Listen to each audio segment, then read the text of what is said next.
به احتمال قریب به یقین همه حضار این جمع حداقل یک بار گذرشون به فرودگاه دبی افتاده، یکی از شلوغ‌ترین و پرترافیک ترین فرودگاه های دنیا که 24 ساعته. من میخواستم بگم 72 ملت، حامد گفتش که 3 برابرش کن 200 خورده ملت اونجا دارن رفت و آمد میکنن. اگه تو سالهای اخیر در واقع وارد فرودگاه دبی شده باشید، اینا رو دیدید. یه مسیرایی به اسم اسمارت گیت که از طریق اونا میتونید بدون مواجهه با مأمور گذرنامه و حتی مهر شدن پاسپورتتون تایید بشید و وارد خاک امارات بشید. اما اونجا احتمالاً دیدید که بعضی از افراد تو این مرحله میمونن، این علامت قول معروف زبدره رو میگیرن، نه اون مثبت سبزا رو. چرا؟ برای اینکه یه چیزایی رو رعایت نکردن.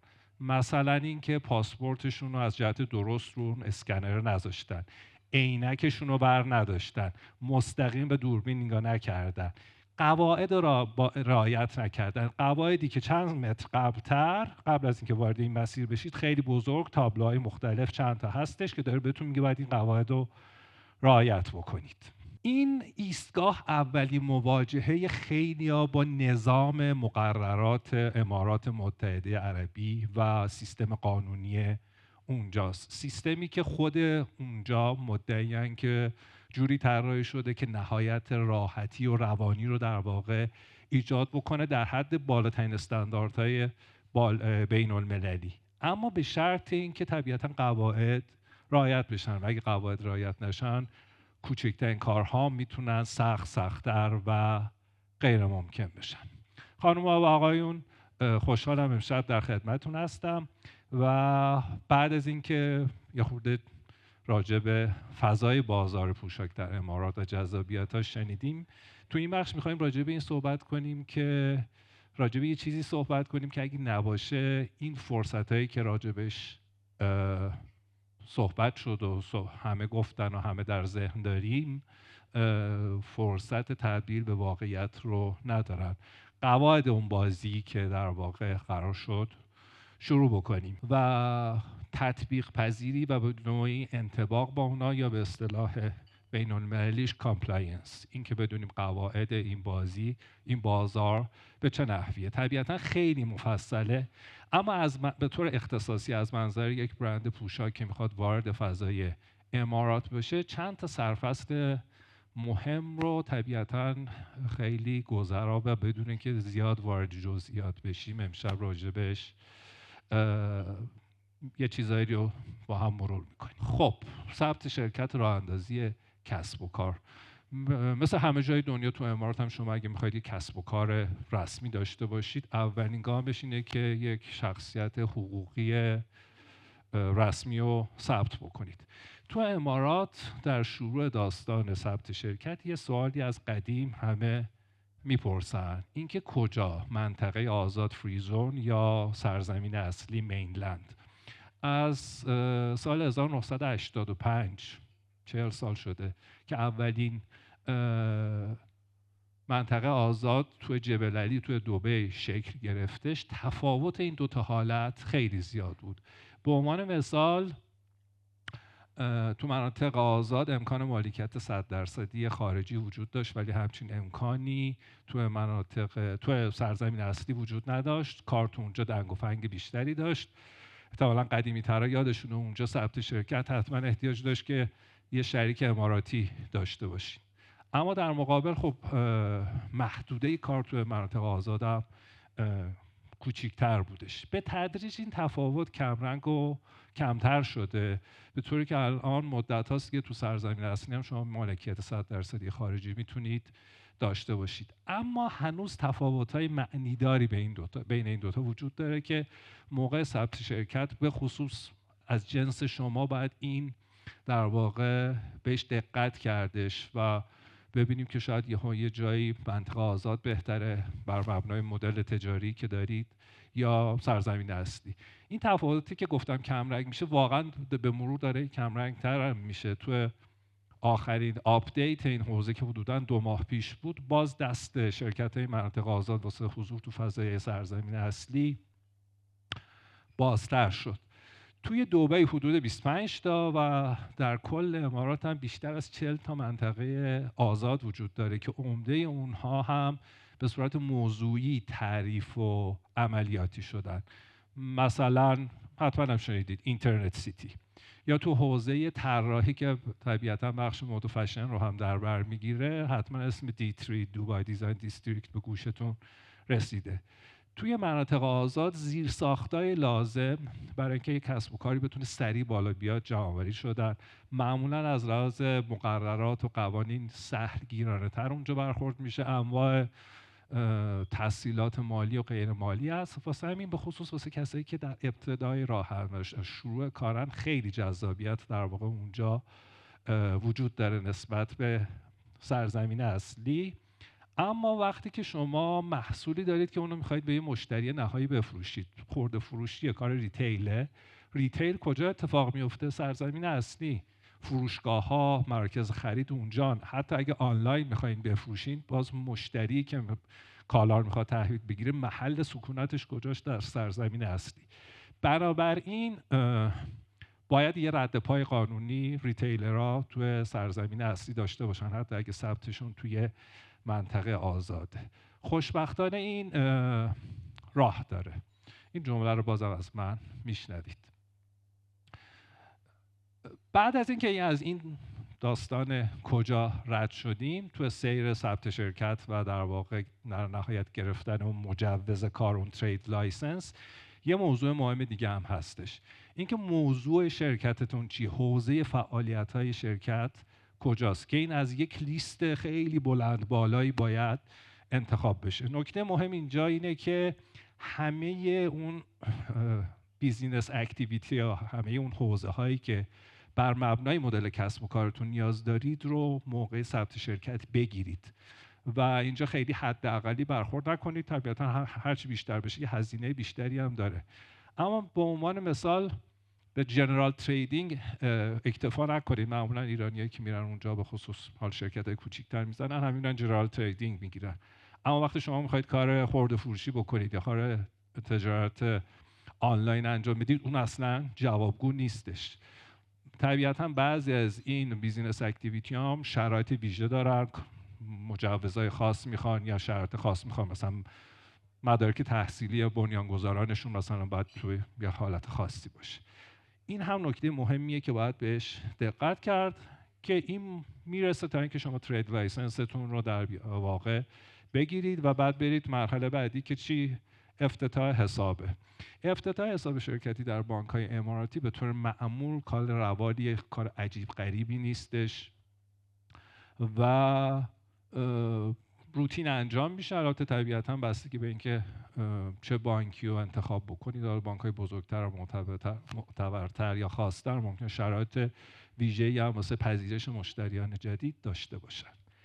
و یک نکته مهم، برند.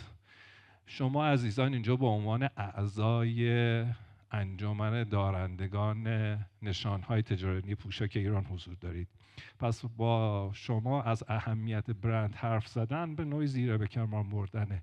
ثبت برند هم اونجا از اولین کارهایی که باید در هم گام‌های اول انجام داد. برند یا برنداتون رو حتما ثبت کنید به طور رسمی در وزارت اقتصاد و هر برند جدیدی هم اگه برفرض ساختید یا خواستید رو نمایی کنید، باز همین اتفاق واسش بیفته. داستان مالکیت فکری در امارات به شدت جدیه و حالا جلوتر هم می‌بینیم یه جا خیلی نکته لازم و مهمیه. خلاصه کنم و از این بخش بخوایم بگذریم، روال ثبت شرکت در دبی و کلا در امارات یه روال الکترونیک و مبتنی بر سامانه‌های اینترنتی ادارات دولتیه و در تئوری یه متقاضی اگه بلد باشه با این چنین سامانه‌های کار بکنه، اگه مدارکش کامل باشه و اگه یه حداقل انگلیسی یا عربی بلد باشه، به طور تئوری خودش میتونه همه مراحل رو تو پایان ببره. خود دولت امارات، چه دولت فدرال چه دولت‌های محلی، هم ادعاشون اینه که ما دنبال اینیم که سهولت کسب و کار رو در امارات زیاد بکنیم. واقعا هم تو بعضی از رتبه‌های جهانی امارات رتبه‌های یه رقمی یا دو رقمی پایین داره تو این فضا. اما کماکان به خصوص برای یک کسب و کار و برند تازه وارد، این توصیه کماکان به جاییه که از مشاورین با تجربه و خبره تو این حوزه استفاده بکنید، چون که کار با اونا میتونه در عین اینکه هزینه هایی در بر داره ولی شما رو از این سری دست اندازه همون اول در واقع به دور بداره. اینه که گشتن و پیدا کردن یه مشاور معتبر که البته ادعا تو این حوزه مدعی زیاد است، واسه میگم باید بگردید و پیدا کنید. این گشتن و پیدا کردن و بعد هزینه کردن واسه شو همراه شدن و با حوصله پیش رفتن میتونه گام جدی باشه که این مرحله ثبت و راه اندازی اولیه شرکت رو با شما جوری انجام بده که ادامه کارتون دیگه به مشکل نخورید، تو این پایه و فونداسیون ماجرا گیری پیش نیاد. خب واردات، گمرک و مالیات. شما به عنوان برند پوشاک در امارات اگه بخواید فعالیت بکنید، طبیعتاً تأمین کالاتون به خصوص در اول از طریق واردات خواهد بود دیگه. اینجاست که خیلی زود شما سرکله گمرک پیدا میشه و با گمرک مواجه میشید. حالا بجز اون مدارک و مستندات و اظهارنامه هایی که روتینی که واسه کارهای گمرکی احتیاج، راه کار لوجستیک و گمرکی احتیاج هستش که اونها باید همه کامل و دقیق و درست باشه، تو حوزه پوشاک گمرک چند تا به قول معروف توجه ویژه داره. یکیش اینه که تو بعضی از کالاها من جمله پوشاک شما باید یه مجوز ECAS رو از وزارت صنعت و فناوری پیشرفته امارات گرفته باشید، یعنی از قبل برید محصولات رو بدید این مجوز رو بگیرید و این جزء شروط گمرک واسه ترخیص کالاهایی مثل پوشاک. داستان لیبلینگ و برچسب گذاری هم خیلی مهمه.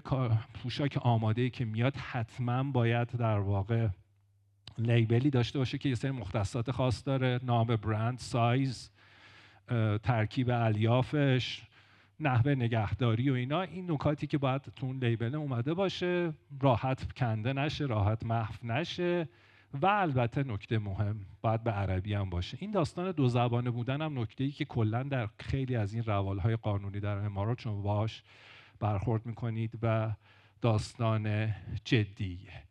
و یه نکته سومی که توی گمرک مهمه، داستان اصالت برنده. گمرک امارات به شدت حساس نسبت به اینکه کالاهای فیک و قلابی به خصوص حوزه‌های مثل پوشاک وارد بازار امارات نشن. برای شما باید بتونید اصالت برندتون رو احراز کنید، یعنی یا نشون بدید که برند بالا خودتونه یا نمایندگی مجاز دارید برای اون برند. اون داستان ثبت برندی که گفتم قشنگ اینجا داره خودش رو نشون میده. اینم جزء مدارکی که حتما در واقع احتیاج بهش خواهید داشت انشاءالله که در مسیری که پیش میرید.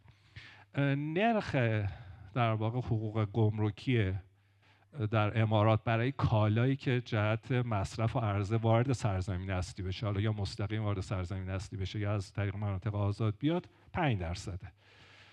اما اگه کالاها وارد بعضی از مناطق آزاد بشن مثل جبل علی با این هدف که فقط اونجا یه مدتی بمانن و صادرات مجدد بشن، اینا دیگه بهش حقوق گمرکی طبیعتا تعلق نمیگیره.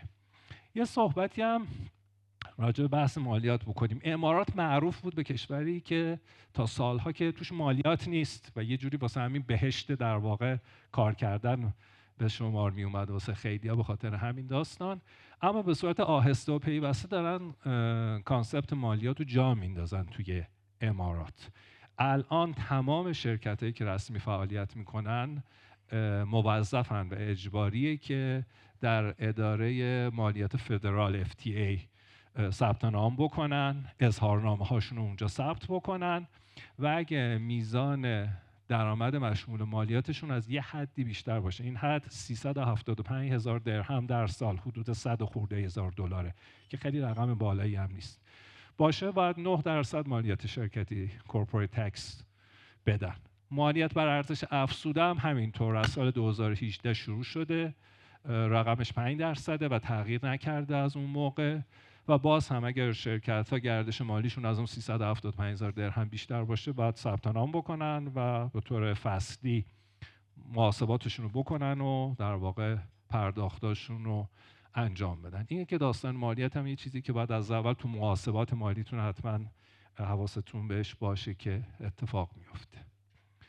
یه چند تا نکته هم چون حوزه کاری شما به احتمال زیاد خرده فروشی، حالا چه فیزیکی چه الکترونیکی، حرف بزنیم. قوانین امارات تو حمایت از مصرف کننده خیلی جدی و سختگیرن و فروشنده ها باید یه سری نکاتی رو رعایت کنن. مهمترین و بدیهی ترینش این که باید فاکتور رسمی در هر معامله‌ای صادر بشه، یا اینکه سیاست‌های مرجوعی کالا و بازگشت وجه باید خیلی دقیق و بدون هیچ گونه پنهانکاری از اول اعلام شده باشه و به اطلاع مشتری رسیده باشه.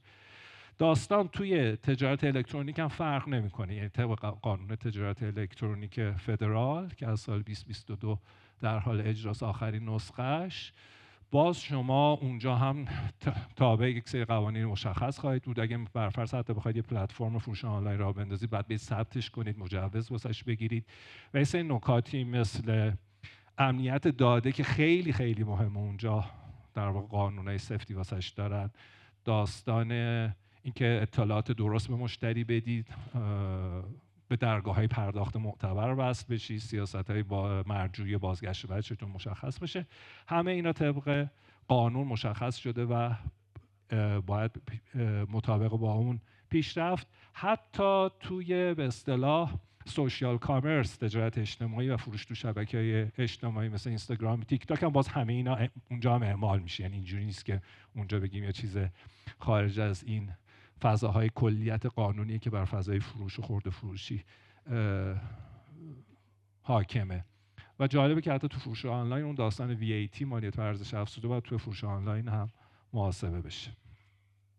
عرض به خدمتتون یه چیز بامزه و جالبی که اینجا هستش واسه کار با اینفلوئنسرها که تو صنعت شما چیز بابیه و عجیب نیستش، اون هم اونجا تابع قانونای سفت و سختیه و نهاد ناظرش یه جاییه به اسم MRO Media Regulatory Office که زید وزارت فرهنگ و جوانان، ناظر بر فعالیت‌های دیجیتال مارکتینگ، اسپانسری و اینفلوئنسری، و یه اینفلوئنسر اونجا بخواد کار بکنه حتما باید بره اونجا ثبت بشه، مجوز بگیره و تحت یه مقرراتی کار بکنه. همه اینا رو میگم که ببین همین حوزه‌ای که داریم می‌بینیم واسش قانون وجود داره، مقررات وجود داره و اینا باید شناخته بشه و رعایت بشه. اگه رعایت بشه خیلی روال خواهد بود، ولی یه جایی رو در واقع در نظر نگیریم توی کارهای یه گیرهای جدی ممکن اتفاق بیفته. و بحث جدی به کارگیری منابع انسانی، استخدام و به کارگیری نیروی جدید رو هم اونجا تابع قانون کار سفت و سخت از بعضی جهات، گرفتن مجوز کار، ورک پرمیت و لیبر، بستن قراردادهای منصفانه قانونی و ثبت اینا در سامانه‌های رسمی دولتی اجباریه که باید همه کارفرماها رعایت بکنن و همه اینها هم در واقع زیر نظر مهرس Ministry of Human Resource and Emiratization، وزارت منابع انسانی و اماراتی سازی که متولی این کاره. و البته تو مناطق آزاد بعضا شما یه سری از این ارتباطات استخدامی رو باید مرجعش رو در واقع خود اداره اون منطقه آزاد در نظر بگیرید. مشابه تأمین اجتماعی که ما اینجا داریم اونجا نیست. یعنی اینکه شما فکر کنید یک سیستم یک پارچه‌ای که یه پایه‌ای از بیمه بیمه و بازنشستگی و پوشش بده نیست، اما چندین ساله که بیمه درمان در یه سطح حداقلیش اجباریه و کارفرماها باید بیمه درمان رو برای کارکنانشون بگیرن. این تو جاهای مثل دبی و ابوظبی الان چندین سال اجباری شده، از اول 2025 به صورت فدرال هم در کل امارات این اجباری شد. اون ثبت WPS هم که گفتم باید سیستم حقوق دادنتون رو در واقع تو ثبت بگید که افراد مطمئن، یعنی بعد این واسه شفافیت اینه که حقوق افراد به چه میزان از طریق سیستم رسمی بانکی و به طور شفاف داره پرداخت میشه. اماراتی سازی رو هم یه اشاره‌ای بهش بزنیم. شرکتایی که از یه حدی بزرگترن، یعنی 50 نفر به بالا کارمند و کارگر دارن، باید یه در حداقل درصدی از مشاغل مهارت محورشون، اسکیل جابزشون رو به اتباع اماراتی اختصاص بدن.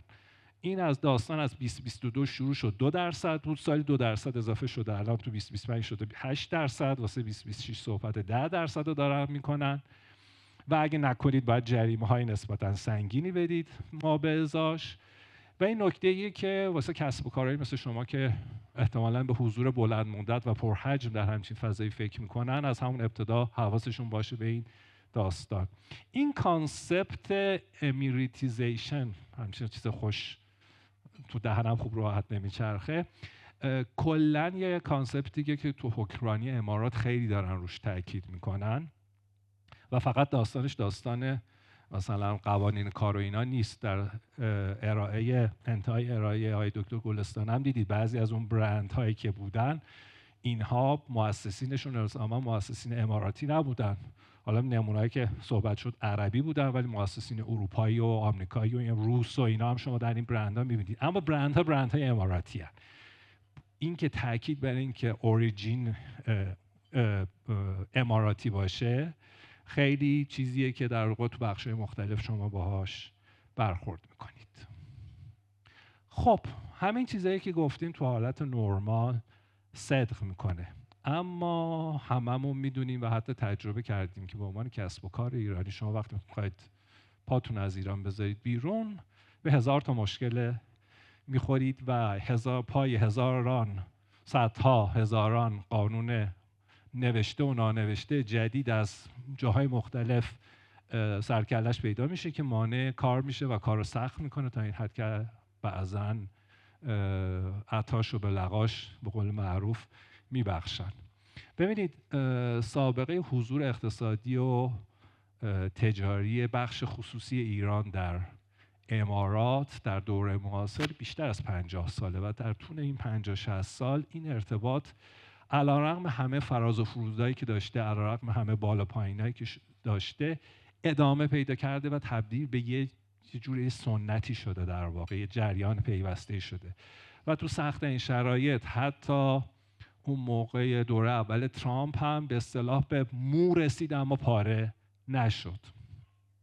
اینجاست که من دوباره میخوام بگم که خوشبختانه راه داره.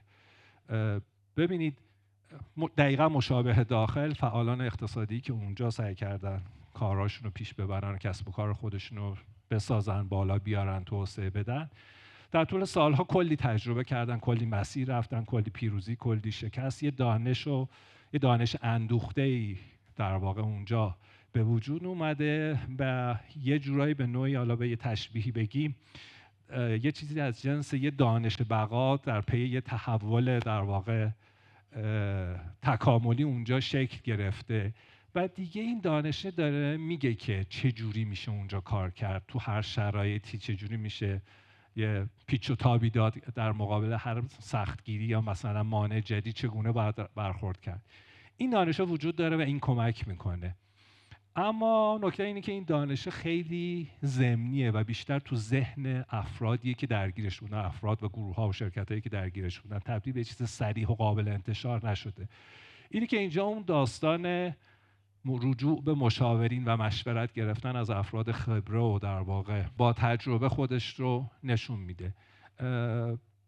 خلاصه بگم داستان ورود برندهای ایرانی به بازار امارات مسلماً داستان حساس و پرچالشیه، اما قابل مدیریت. همین الان هم برندهای ایرانی نه چندان کم تعدادی تو سایزهای مختلف، تو صنایع مختلف، حالا مثال معروفش میشه مثلا صنایع غذایی، اونجا دارن کار میکنن، فعالن، حتی یه سهم بازار خوبی برفرض دارن تو شاید یه نیش مارکتایی، حتی از اونجا استفاده میکنن به عنوان یه هاب برای صادرات به جاهای دیگه، به منطقه و حتی فراتر از منطقه. اینه که راه داره و میشه از این مسیره در واقع و از این ابهام رد شد و رفت. یه چیز دیگه هم اینجا من خیلی گذرا آفتر رکورد بگم واسه اینکه به این موضوع ما ربط داره. علیرغم این ساختار قانونی سفت و سختی که میگیم تو امارات هستش و واقعا هم هستش و روز به روز هم دارن منظم‌ترش میکنن، هنوز تو فضای کاری امارات ارتباطات انسانی مؤثره و هنوز واسه اعتبار و تعاملات انسانی ارزش قائلن. اینو مثبت ببینید این داستان رو. شاید اینجوری بتونیم تعبیر کنیم که قانون اونجا یه مسیر حرکت خیلی دقیق و شفافی رو ترسیم کرده، اما تو این مسیر پیش رفتن ارتباط ها میتونه یه پیشران خوبی واسه پیش رفتن توی اون فضا باشه. و به عنوان آخرین نکته یه خورده رو به آینده صحبت بکنیم. امارات به سرعت، واقعا به سرعت داره میره به سمت تعریف و اعمال استانداردها و مقررات‌های حوزه ESG و پایداری. یه مثال سادهش اینه که الان اونجا استفاده از پلاستیکای یه بار مصرف کلا ممنوعه و این مقررات رو دارن هی هم سفت‌تر و سخت‌تر میکنن. توی صنعت شما هم که این داستان ساستینبیلیتی و پایداری و این جور ماجراها به شدت دیگه ریشه داره. خودتون میدونید تو فضای بین المللی این کار خیلی حالا مثبت منفیش در واقع تاثیر داره. اینه که از همین ابتدا و حتی پیش دستانه و جلوتر از اون حداقل مقرراتی که در امارات وجود داره، اگه بازی خودتون رو در طراحی بازی خودتون این ماجرا رو در نظر بگیرید، هم جلو میافتید و حتی شاید در کوتاه مدت براتون یه مزیت رقابتی هم ایجاد بکنه.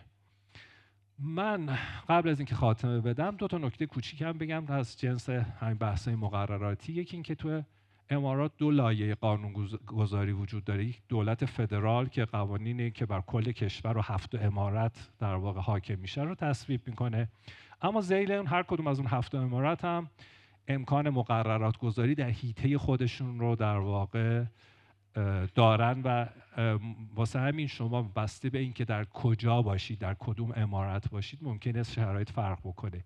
اینو چرا میگم؟ این که معمولا ذهن همه میره به سمت دبی، اینکه آقا کار می‌خوایم بریم دبی. واقعا دبی خیلی استثنائیه تو این فضاها. تو حوزه کار شما به خصوص این هست، اون گزارشی که تو گزارش خلاصه‌ای که واسهتون گذاشته شده در اون بسته ابتدایی خیلی مفصل به این موضوع پرداخته شده. اما مثلا یک جایی مثل شارجه هم هست که در بین این 7 شارجه قطب فرهنگی امارات شناخته میشه، ولی شما شاید تو بعضی از کارها مثلا بگید شارجه واسه من نقطه قوت خواهد بود و برم اونجا. واسه همین که این دانستنه مهمه. نکته دومم این که همه این حرفایی که زدیم با فرض یک کسب و کار شرکتی متعارفه. اگر میخوایم راجع به حوزه‌هایی مثل حوزه استارتاپی یا فریلنسری صحبت کنیم، قوانین بعضاً متفاوت خواهد شد و فرق میکنه.